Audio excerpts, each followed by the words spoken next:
The square smelled of wet stone and roasting chestnuts, and Verity Ashcombe had learned that this was the hour when coins fell most easily.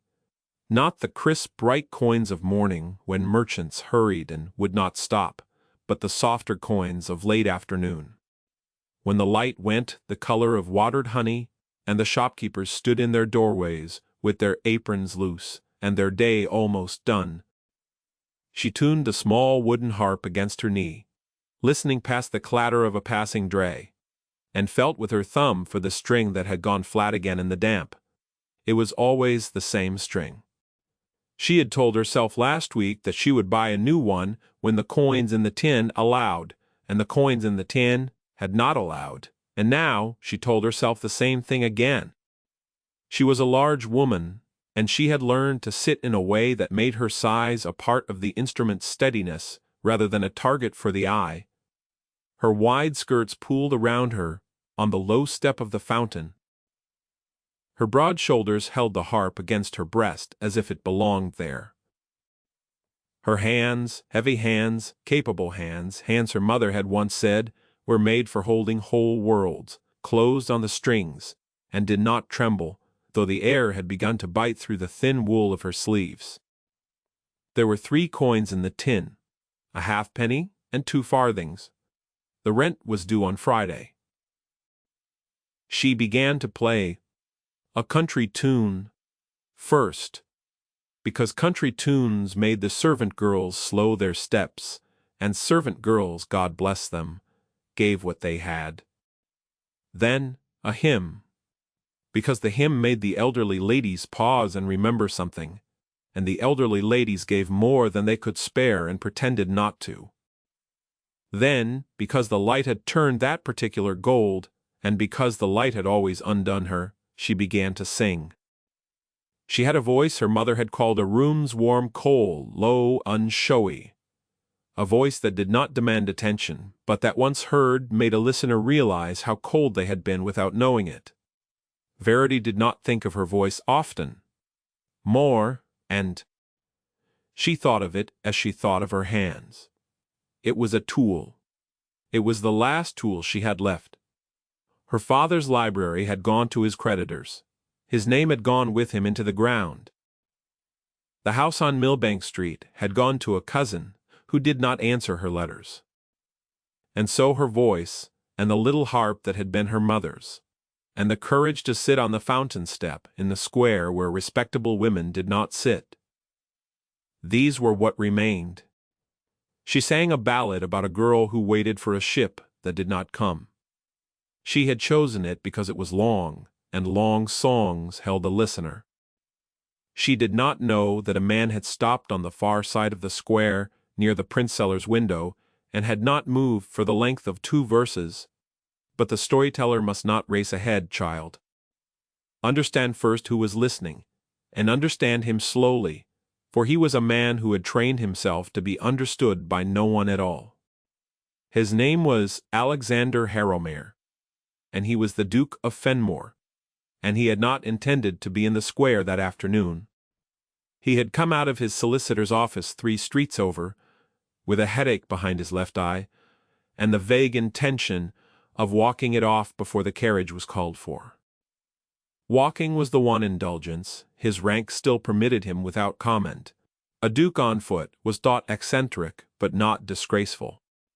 He had walked past the print seller because the print seller had a mezzotint of a hunter in the window, and he had meant, absently, to consider it. He had not considered it. He had heard instead 4 notes of a harp from a woman he could not yet see, and the 4 notes had done something to the air. He noticed the servant with the bread basket who had slowed her step to listen. He noticed the old sweeper leaning on his broom. He noticed the child on the baker's threshold with her mouth half open. He noticed above all that the ballad was one his mother had sung. That his mother had sung badly and with love, sitting at the pianoforte in the yellow drawing-room at Fenmore, when he had been young enough to lie on the carpet under it and listen to the pedals. His mother had been dead 19 years. He did not move. He had learned very young to not move when feeling struck him in public, and the discipline had become the man. When his father had beaten his brother in the stable-yard, he had not moved. When his wife had died in the second summer of their marriage, he had not moved through the reading of the burial service, though his hand on the pew had gone white to the knuckle.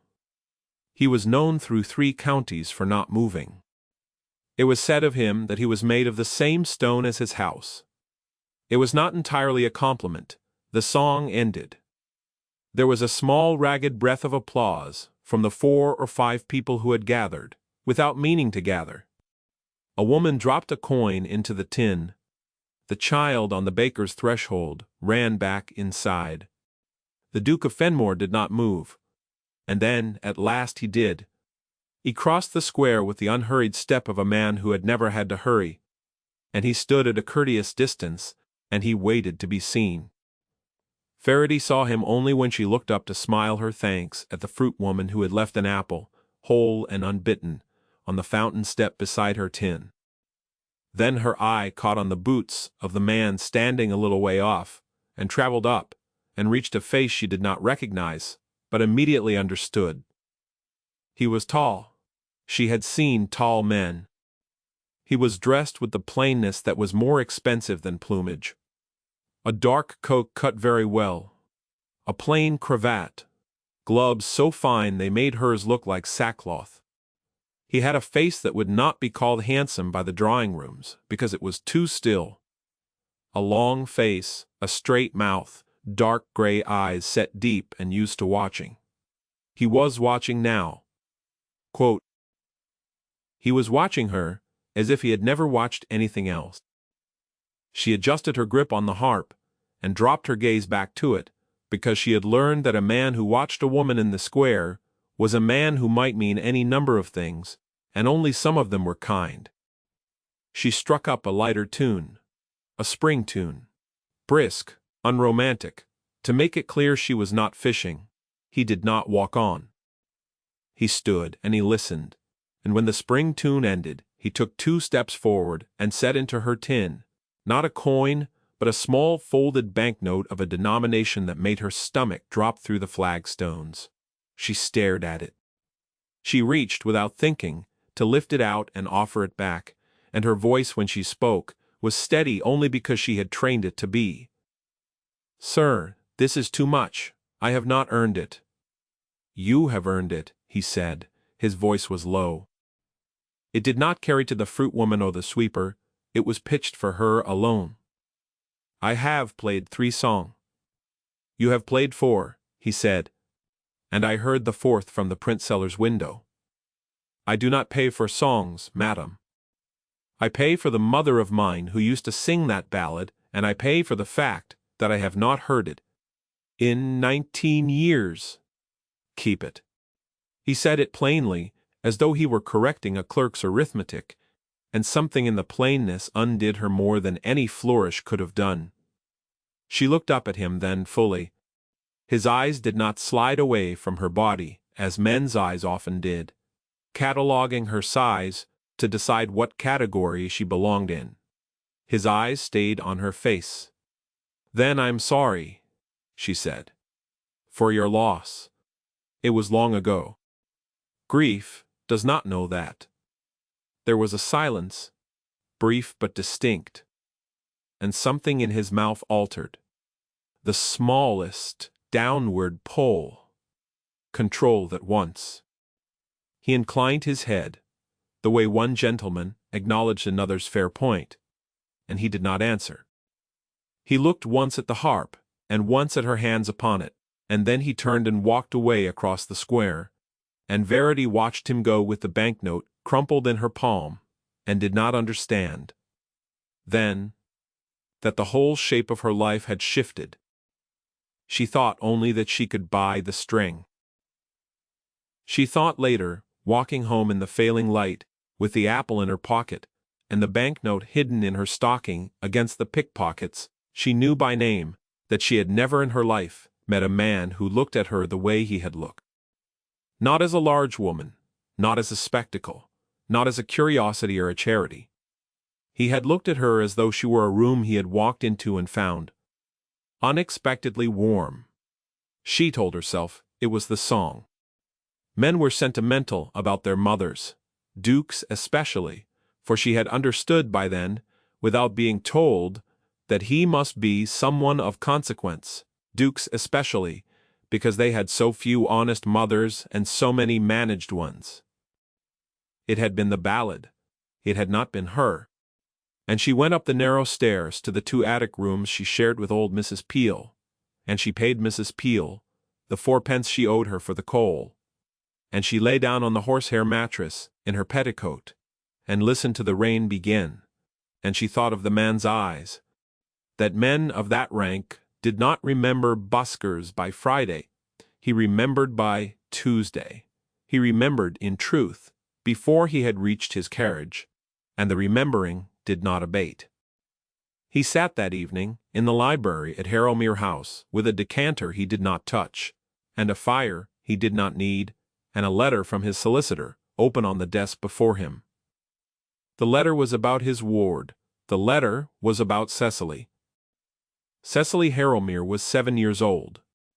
She was the child of his brother, dead these 3 years, and of his brother's wife, dead these 14 months, of a slow, wasting fever, and she was the sole surviving Harrowmere of the younger line, and the sole heir to a not inconsiderable portion of the family fortune held in trust until her majority. She was the Duke's ward, absolutely. She had not spoken a word since her mother's funeral. Not one word, in 14 months, not to him, not to the physicians he had brought from London, not to the 3 governesses who had come and gone, not to the maids who dressed her, nor the cook who tried to tempt her with sugared plums, nor the vicar who had prayed over her, nor the elderly aunt who had wept at her, nor the specialist who had prodded her jaw and pronounced her sound in the throat but unwilling in the mind. Not one word. She had a music box her mother had given her, and she wound it every night before bed. She would not sleep unless it was wound. That was the only sound she was known to summon. The letter from his solicitor concerned his brother's widow's brother, a Mr. Rupert Vane, who had begun, delicately at first, and more openly of late, to suggest that the Duke of Fenmore was perhaps not the natural custodian for a small girl in delicate health, and that the child might benefit from the softer environment of an uncle who had, after all, been her mother's own blood. Mr. Vane had begun to suggest this in letters. Mr. Vane had begun to suggest this to the trustees. Mr. Vane, the Duke's solicitor now warned him, had begun to prepare a petition. The trustees were to convene in 1 month. The Duke of Fenmore knew what the trustees would ask. They would ask whether the child was thriving. They would ask whether she was speaking. They would ask whether the Duke, a widowed man of severe reputation, was in a position to provide a mother's care to a small girl who had never once addressed him by his name. They would ask, in short, the questions to which he had no answer, and he had known for some weeks that he had no answer, and he had drunk brandy about it, and ridden about it, and stayed up late in the library about it, and none of these had produced a solution. Then he had heard a woman sing his mother's ballad in the square, and had watched a child on the baker's threshold stand with her mouth half open at the sound of it, and he had thought, with the clean fast thought of a man accustomed to command, "I have found her." He did not sleep well that night. He sent for his solicitor at 8 the next morning. By Tuesday, a man in plain clothes had made discreet enquiries in the square, had learned that the singing woman was one Miss Verity Ashcombe, daughter of the late Dr. Ashcombe, of Millbank Street, deceased 11 months, and that she lodged in Nettle Lane with a Mrs. Peel, and that she was respectable, unmarried, and entirely without. By Wednesday, the Duke of Fenmore was standing at Mrs. Peel's door, and Mrs. Peel, who had let dukes into her imagination once or twice in a long life, but never into her staircase, was speechless for the first and last time. Verity was on the landing when she heard the knock. She heard Mrs. Peel's voice high with astonishment, and she heard, low, a voice she recognized at once because she had thought of it in the night more than she wanted to admit. She smoothed her apron, She looked at her hair in the small cracked glass, and pushed a pin back into it. She went down the stairs. He stood in the parlor, with his hat in his hand, and the room, which had never known his kind, seemed to lean toward him. He turned when she entered. He looked at her exactly as he had looked at her in the square. The same steady attention, unhurried, undeflected, and she felt, absurdly, that she must be more careful of her face than she had been. "Miss Ashcombe, Your Grace." She did not know how she knew to address him, so she had not been told. Perhaps she had known since the square. "Mrs. Peel, might we have the room a moment? His Grace and I are, I believe, on the point of surprising each other." Mrs. Peel withdrew, though not without a look, which meant she would be behind the door. The Duke did not sit. He gestured once to the small horsehair chair, and Verity sat, because her knees preferred it, and folded her hands in her lap, the way her mother had taught her when a matter required her not to fidget. "You will forgive the abruptness," he said. "I have no time in which to be graceful. I need a wife by the 28th of next month." The room did not so much fall silent as become a place where sound had never lived. "But you are not proposing," she said, because it was the only sentence her mouth could form. "I am proposing exactly to you. On terms. If you will hear them." "I would hear the reason first." His mouth pulled very slightly at one corner. Not a smile, a thing that had been on its way to a smile once and had turned back. "You set conditions before you have heard the offer. I set them before I have accepted it. If your reason offends me, I shall not need to hear the offer at all, and we shall both save an afternoon." He considered her. The consideration was a solid thing. She felt it, and she felt herself not shrinking under it, and she was surprised at both. "My ward is 7 years old," he said. "Her name is Cecily. Her mother died 14 months ago. She has not spoken since. Her uncle, on her mother's side, means to petition the trustees to have her removed from my care, on the grounds that a widowed man cannot provide her a mother's warmth. The trustees convene on the 28th. If I cannot present them with a household in which the child is thriving and, ideally speaking, I shall lose her. If I lose her, she will pass into the keeping of a man who, I have every reason to believe, wants not the child, but the portion of her estate he will control until she is of age. I do not intend to lose her. I heard you sing my mother's ballad in the square, Miss Ashcombe, and I saw a child on the baker's step stop breathing for a moment to listen to you. I am here to ask whether you would be willing to become my duchess in a marriage of practical arrangement for the sake of a child who has forgotten the sound of her own voice." The room did not breathe. Neither did she. She sat, and she looked at him, and she felt the world tilt as it had tilted in the square, and she made herself think.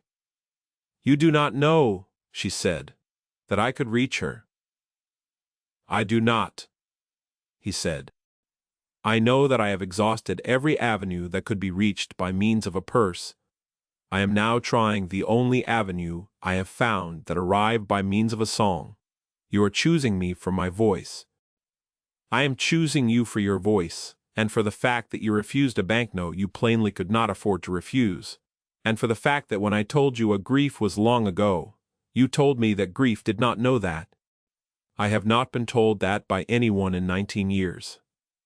Miss Ashcombe, I have not come to flatter you, I have come to ask you a plain thing, and I would like the courtesy of a plain answer." She looked down at her hands. She looked at the harp against the wall, which had one flat string still. She looked absurdly at the door where Mrs. Peel was breathing. She looked back up at him. "Before I answer anything," she said, "you will tell me the truth, all of it. I do not bargain with half a story. What is her uncle's name?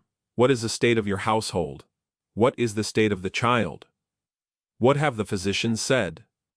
Who else is in your house? That means her well or ill, And, Your Grace, what have you been told about me that persuades you I would be a suitable duchess, since we both know that I would not be in the ordinary way of dukes and duchesses chosen? He looked at her for a long moment. Her uncle is Rupert Vane, he said. He is a charming man and a plausible one, and he is in debt to an amount I have troubled to confirm. My household is at Fenmore, 4 miles from a village called Cartlow. It has 42 indoor servants, and it has been cold, in ways I do not yet know how to explain, since the second summer of my marriage.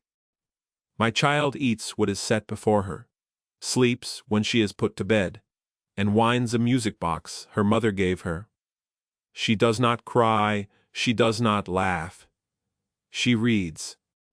She is, my aunt tells me, unnaturally clever, and I do not know what to do with an unnaturally clever child who will not speak. The physicians have said she is sound in the throat and unwilling in the mind. That is all they have said, and they have said it very expensively. My aunt, who lives with us, is fond of the child in her way, and unfond of change, and will make you her enemy in a fortnight if you cross her, and she will cross first. The rest of the household you will read as I do, by watching. As for you, Miss Ashcombe, I know that you are the daughter of a physician who died in debt, that you have been placed in no household, because no household will risk what remains of your father's name, and that you have kept yourself through the winter on a harp and a voice. That is what I have been told. What I have seen I have already spoken. I do not know if you would be a suitable duchess in the ordinary way of dukes and duchesses. I am not interested in the ordinary way. I am interested in the child. She sat very still. She had not, in the whole of the previous 11 months, been spoken to as though she were a fellow adult with information the speaker required. She had been pitied. She had been declined. She had been offered work by 3 men who had not meant work. She had been left an apple. She had not been told the truth. Your Grace, she said, if I marry you, I will not enter your house as decoration. I will not be ignored until needed. I will have authority over the child's nursery in fact, not in courtesy. No aunt, no housekeeper, no physician will countermand me in matters concerning her care. I will not pretend that I am her mother, nor allow her mother to be spoken of as though she were an inconvenience. Her mother's portrait will hang. Her mother's music box will be wound. If I am to reach her at all, it will be by standing beside the woman she loved, not by standing where that woman used to stand. I will require the freedom to spend money on her that need not be justified to a housekeeper's ledger. I will require your word that if I fail, if I cannot reach her by the 28th, you will not put me aside, and you will not put her aside, either, and we will find some other way to fight her uncle together. Pass. And I will require, your Grace, that no affection be performed or forced between us, and that if in time some measure of affection should grow, it will be permitted, and if it does not grow, that will be permitted also. I do not sell what I do not have. I will not accept what I have not been offered plainly. Those are my conditions.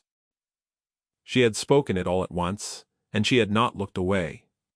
And when she stopped, she discovered that her hands had folded themselves so tightly in her lap that the knuckles had gone white.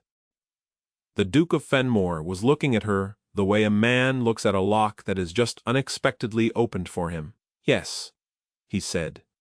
To all of it. On my honor.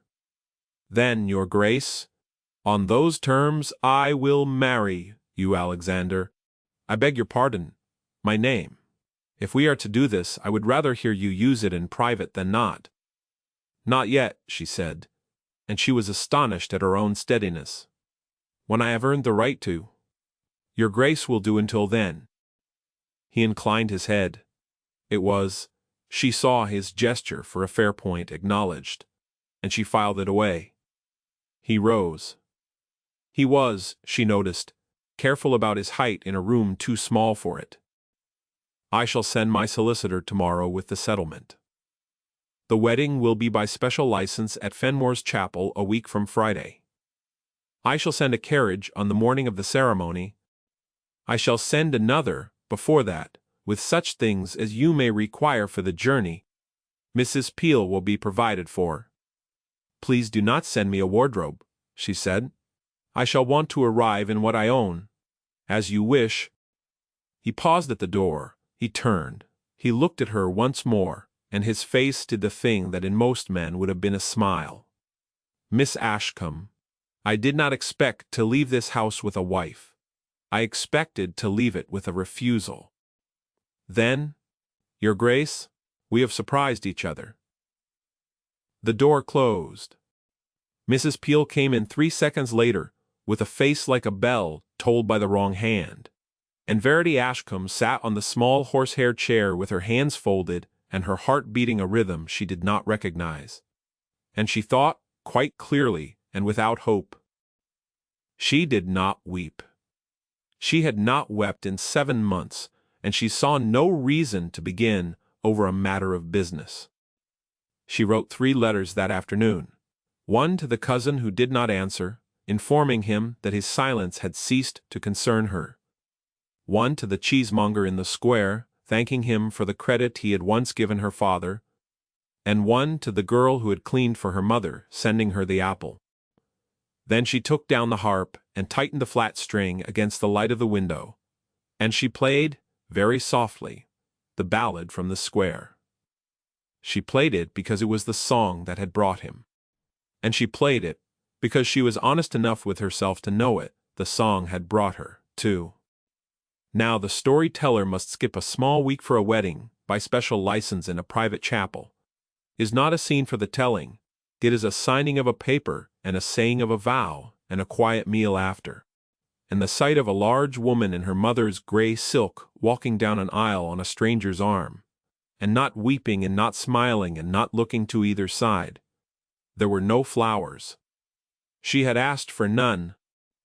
There were 3 witnesses, the Duke's solicitor, an elderly cousin of the Duke's called Lady Marwood, who had come out of curiosity and stayed out of interest, and the housekeeper of Fenmore, whose name was Mrs. Whitlock, and whose face, at the sight of Verity, said nothing at all, which said everything. The vicar spoke the words. The Duke said his part in a voice steady and low. Verity said hers, in a voice she was surprised to find equally steady. He put a ring on her finger which had belonged, he told her later, to his grandmother, and which fit as though a grandmother had known. And then she was, upon the register, and in the eyes of God, the Duchess of Fenmore. She sat beside him in the carriage, back to the great house, and neither of them spoke, and she did not think it was because they had nothing to say. She thought it was because they were each of them listening to the road, and to what was coming, and preparing. The house rose up through the trees, in the late afternoon like something the fog had been meaning, all day. To unwrap. It was very large. It was very cold. She saw at once as the carriage turned in through the gates, that its windows were all shuttered against the western side, and she said without looking at him, "You keep the west side dark." My wife's rooms were on the west side. Then we shall open them, she said, in her honor, not to use, to air. A closed room forgets it is loved. He did not answer, but she felt, without turning her head, that he had looked at her. Cecily was brought down to meet her at the foot of the great staircase, a small pale child with dark hair very carefully brushed, and a small pale dress, and a small pale face that did not lift to look at the woman her uncle had married. She held her music box in both hands, as though the box were her hostage, or her hostage taker. Beside her, one hand on her shoulder, stood a very tall, thin woman in half-mourning, who was introduced as Lady Honora Harrowmere, the Duke's aunt, and who examined Verity, top to bottom, with the impersonal thoroughness of a woman deciding whether a bolt of cloth was worth the price, So this is she, said Lady Honora. And the she had teeth in it. This is her grace, said the Duke. And there was no teeth in his voice at all, only the flat weight of a man laying down a book on a table. Verity bent, slowly so as not to loom. She was very careful, when she was around small people, not to loom. Good afternoon, Cecily. My name is Verity. I am not going to ask you anything you are not ready to answer. I only wanted to say that I have brought a harp with me, and that if ever you would like to see it, or hear it, or touch it, you have only to come and find me. It lives in the little green sitting room. I have asked them to put it there. Cecily did not look up. But her hand, which had been white on the music box, loosened by the smallest degree. Sentiment, said Lady Honora quietly, over the child's head, will not save her, your grace. She has heard sentiment from 3 governesses. Then it is a pity, madam, said Verity, still bent, still speaking only to the child, that she has been offered sentiment when what she required was patience. Cecily, will you take my hand up the stairs? You do not have to, I only offer. There was a long silence. Then the small hand hesitantly released the music box into the other hand, and reached and took Verity's fingers, and did not let go until the top of the stairs. Lady Honora went white about the mouth. The Duke, walking behind them, did not say a word. But when Verity glanced back at him from the landing, she saw that he had stopped, halfway up the great staircase, with his hand upon the banister, and that he was looking at the small hand in hers as though he had never seen such a thing in his life. The first weeks at Fenmore were the weeks in which Verity learned what a cold house was. It was not the temperature, though the temperature did not help. It was the way the servants moved, quickly, silently, as if noise had once been punished. It was the way the West Side rooms were spoken of only in a lowered voice, as though the dead woman inside them might overhear. It was the way Lady Honora Harrowmere came down each morning, in her fresh half-mourning, with a fresh small cruelty prepared, which she offered at breakfast the way another woman would have offered marmalade. Your Grace, I do wonder that a woman of your size does not find the staircase trying. Your Grace, I confess, when Alexander first spoke of his choice, I imagined someone rather more suited to the drawing-room. Not to the schoolroom, of course.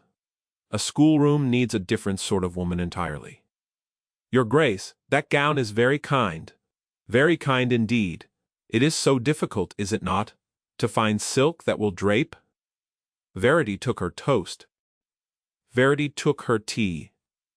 Verity said, on the first morning, yes, madam, the staircase is a discipline. I count it in my prayers. On the second, it is very good of you to imagine it for me, madam. I no longer bother to. On the third, it is difficult, madam. I have made peace with the difficulty. I recommend the practice. She did not raise her voice. She did not look at the Duke. She sat, and she ate, and she wore what she owned. She would not give Lady Honora Harrowmere the honor of a flinch. She discovered in the second week that Mrs. Whitlock, the housekeeper, had been giving her the wrong linens for the child's bedroom, coarse ones, meant for the second guest wing, not the fine ones that Cecily had always used. She discovered in the third week that the fires in the West Side rooms were being lit each morning by an under-housemaid who had been instructed to do so by no one, but who had loved the late Duchess, and had continued to do it in secret, because no one had ever told her to stop. She discovered in the fourth week that the cook, a broad, quiet woman called Mrs. Ellsworth, had been preparing a small plate of sugared almonds every afternoon, and setting them outside the nursery door, and that the child took them and left the empty plate, and that no one had ever seen this happen, because no one had ever thought to look. She learned the household by watching. She learned it the way her father had taught her to read a patient, from the small tells, from the rhythm of the pulse, from what the room said when the person was not speaking. She wrote nothing down. She kept it all inside her. And she opened the west side rooms. She did not use them. She had a maid air them each afternoon for 1 hour. She had the curtains drawn back. She had a small vase of dried lavender put on the writing desk in what had been the late Duchess's sitting room, and she left the door ajar. She did not tell anyone why. She did not need to. On the 12th day, Cecily walked past that open door and stopped, and stood, and put her small hand against the frame, and stood there for a very long time. Then she came away, and she found Verity in the green sitting room where the harp was, and she stood in the doorway with her music box in her hands. "Would you like to sit?" said Verity, not looking up from the string she was tightening.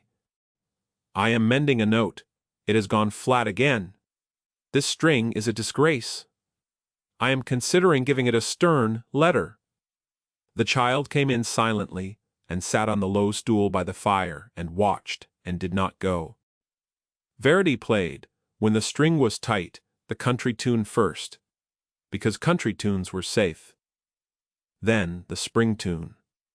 Then, after a hesitation she felt as clearly as her own heartbeat, the ballad from the square. Cecily's small mouth opened. She did not sing, but she opened it as though the shape of the song wanted to happen there, and could not, and hurt not being able to. Verity did not react. She played the ballad through. She did not look at the child. She said, when it was done, "That was a song my mother sang. She had a bad voice. She sang it as though it were bread. Every evening. My father said her singing was the worst thing in the house, and he would not have parted with it for the world. Do you know, Cecily, I think a song loves the person who sings it, not the singing. I think it does not care whether it's done well." Cecily looked at her. Then Cecily got up, and came and put her small hand on Verity's wrist for 1 second, and left, and closed the door. Verity sat with the harp in her lap, and did not move for a long time. She did not know that the Duke had been standing in the corridor outside the green sitting room, listening, from the 7th bar of the ballad onward. She did not know that he had not moved, either. He began, after that, to appear in rooms where he need not have appeared. He came into the schoolroom at 11 of a morning, to consult a book he did not read. He walked in the garden, past the bench, where Verity was reading, and asked her gravely what she thought of the weather. He rode out on the estate business he had ridden out on before, but he rode back earlier, and he took tea in the small parlor where she took hers, rather than in the library where he had always taken his. He did not say why. He did not say anything, most of the time. But he looked at her, the way he had looked at her in the square, the way he had looked at the small hand on the stairs, and Verity, who had spent her whole life, being not looked at, felt each look as though a coat had been put over her shoulders. There were things she did not permit herself to think. She did not permit herself to think, "He is falling in love with me." She did not permit herself to think, "I am falling in love with him." She did not permit herself to think that the man's silences, sitting across a small parlor with a book, neither of them was reading, were the most companionable silences she had known in her life. She was the daughter of Dr. Ashcombe, who had died in debt. She was a large woman, whom the world had put on a fountain step. She was the practical wife of a practical bargain. She was here for the child. She kept the lesson. Once in the 3rd week, he came upon her in the great hall wet through. She had walked out too far and been caught in a downpour, and had come in clumsy and shivering and dripping onto the marble, and he had, without a word, taken his own dry riding cloak off his shoulders and put it about her, and his hand had brushed the side of her neck, and she had gone very still. He had said, very low, "Go and change, Duchess," and turned and walked away, and had not looked back. She had gone up the stairs with the cloak clutched about her, and had shut her bedroom door, and had sat down on the edge of the bed with her heart doing a thing she was not permitting it to do. There had not been time, she told herself. There was a child to think of. There was a trustees' meeting on the 28th. There was Lady Honora at breakfast. There was a man named Rupert Vane, who, on the 17th day, presented himself at Fenmore's door with a handsome apology and a handsome smile and a handsome document he wished the Duke, out of nothing but family feeling, to sign. Verity met Mr. Vane at tea. He was a slender, fair man of about 30, dressed with the exquisite plainness of a man who could not afford it, and he had the easiest smile she had ever seen on a human face. He kissed her hand. He said, "Your Grace, may I say, you are exactly what my late sister would have wished for Cecily." "Exactly," she said. "Mr. Vane, how kind. Do sit down. We have honey cake." She watched him take his honey cake. She watched him charm Lady Honora, which was not difficult. Lady Honora had been waiting to be charmed by an ally for a fortnight. She watched him ask, gently, whether Cecily might be brought down to greet her uncle, and she watched the Duke, without raising his voice, say that Cecily was resting and could not be disturbed. She watched Mr. Vane smile, falter 1/8 of an inch, and recover. She watched him produce, over the second cup of tea, a folded paper he wished the Duke to sign. A simple settlement, he said, of a small debt his late sister had left him. A mere formality. And she watched the Duke take the paper, and read it, and hand it back unsigned, and say, "My solicitor will call upon you on Thursday, Vane. I do not sign in drawing rooms." "Of course, Fenmore, of course." Later, when Mr. Vane had gone and the light had turned the honeyed gold that always undid Verity, she found the Duke in the library with the paper open on his desk. She did not go in. She stood in the doorway. She said, "It is not a debt of your brother's wife's, is it?" "No. It is a receipt for a loan he wishes me to have signed, so that he may say I signed it under duress, and thereby prove that you are not in your right mind, and thereby remove the child." He looked up at her. He looked at her for a long moment. Then he said, "How did you come to that?" "My father was a physician who once, before the debts, kept his own books. I have read a settlement or two." "You did not tell me you had."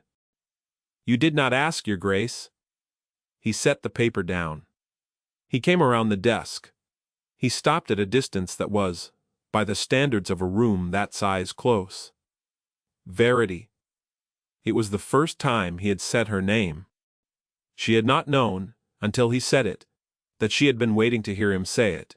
"Yes, I have wronged you in one thing." "Have you?"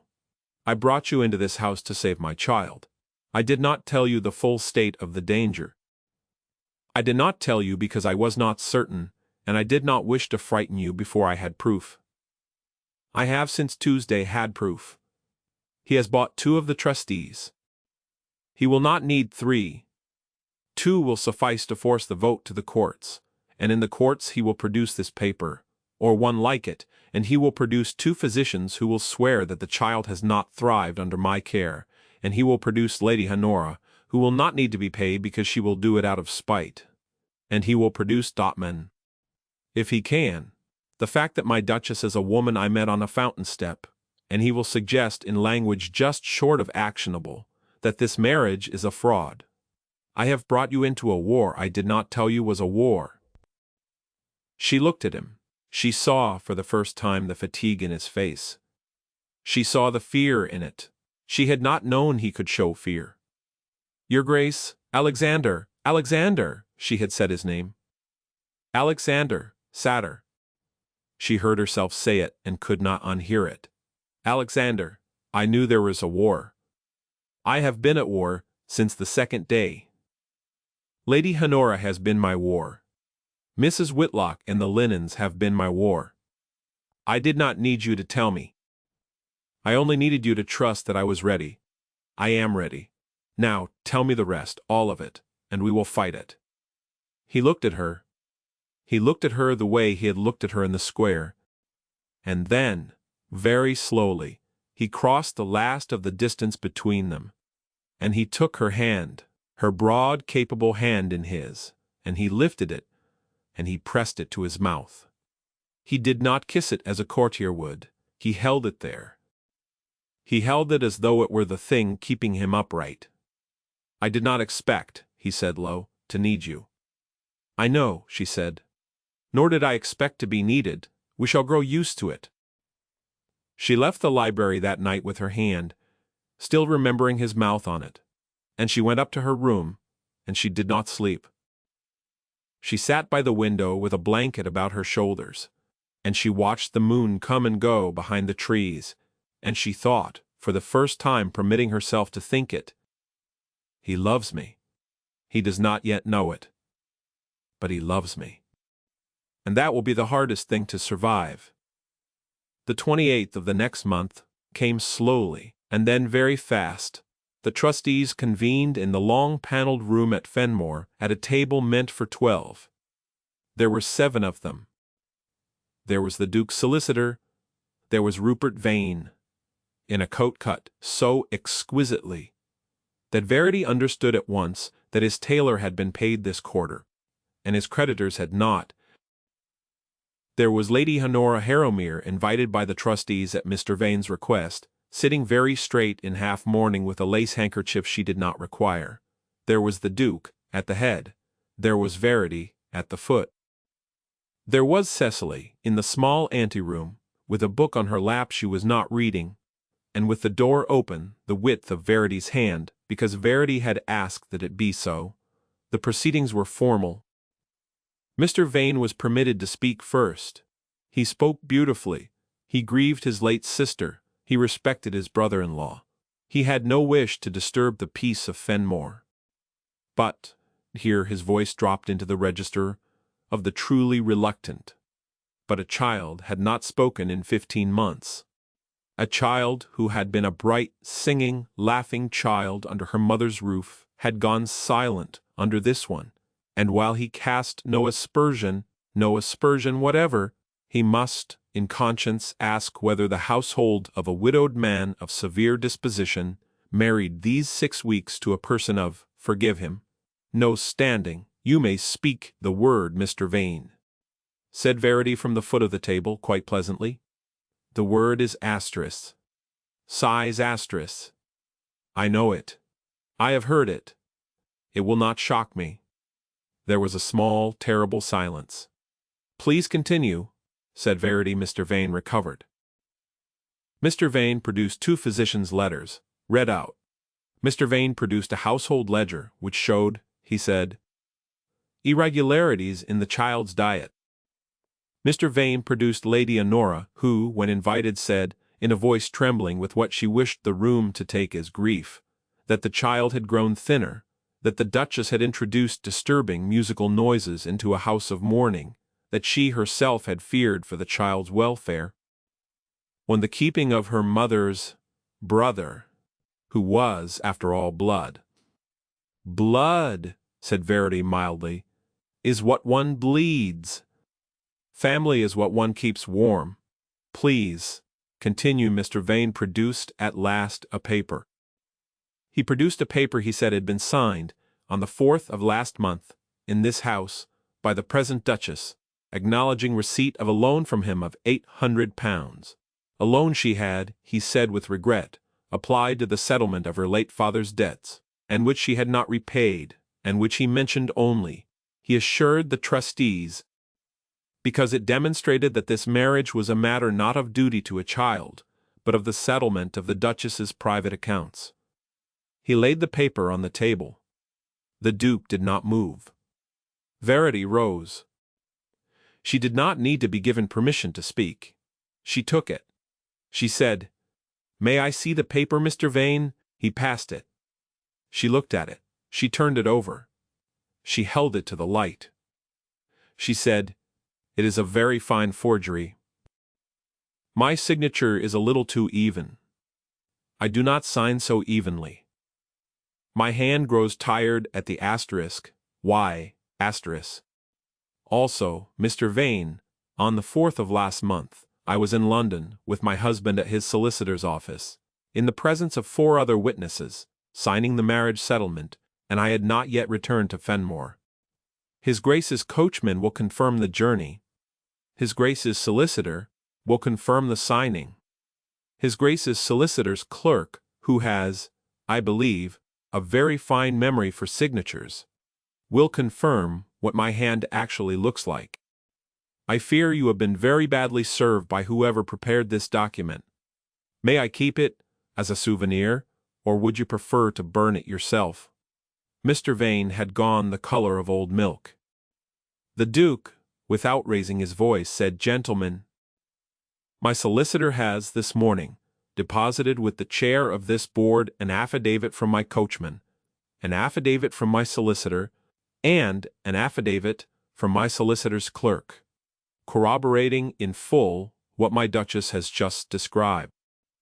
My solicitor has also deposited a full account of Mr. Vane's current indebtedness, and a copy of a letter obtained by lawful means, in which Mr. Vane engages a man to prepare, in his own words, a paper that will look like a lady's hand.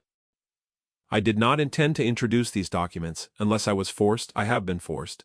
They are in the chairman's keeping." Mr. Vane rose. Mr. Vane opened his mouth. Wah! Mr. Vane found that he had, for the first time in his life, no charming thing to say. "And Lady Honora Harrowmere," said Verity, still standing, and still quite pleasant. "Before you leave this table, I would like to say one thing in front of these gentlemen, because it must be said. You have been cruel to me at breakfast every morning of the 6 weeks I have been in this house.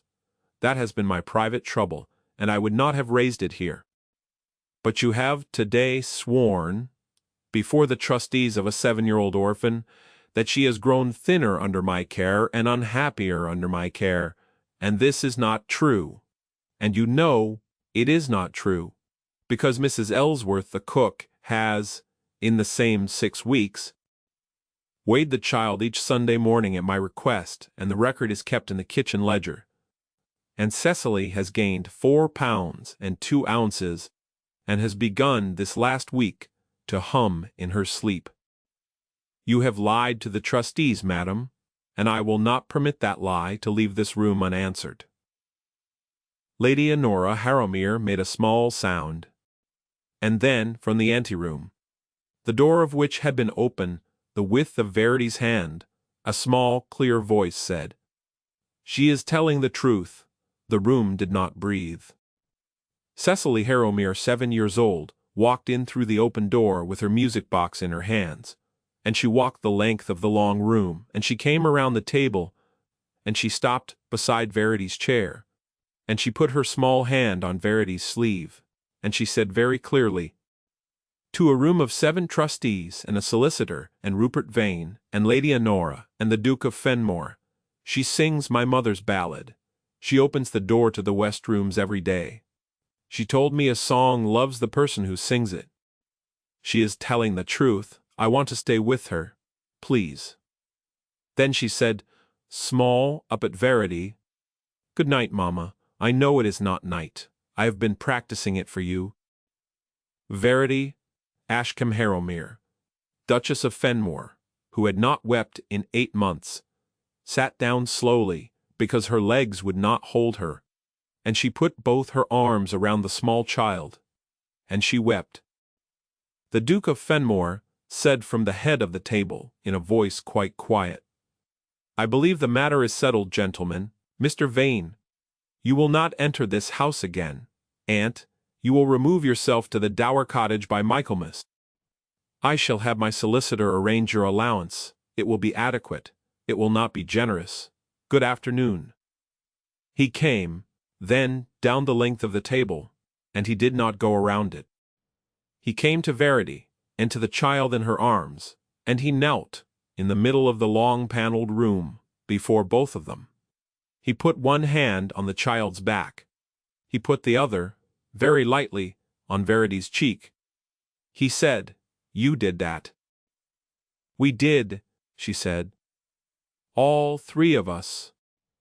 That night when the child was asleep with the music box on the pillow beside her and the fire in the West Side rooms burning openly for the first time in 19 months, the Duke found the Duchess in the small green sitting room where the harp lived. He came in.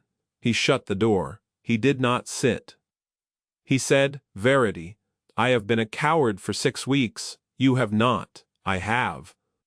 I have known since the 3rd day that I loved you.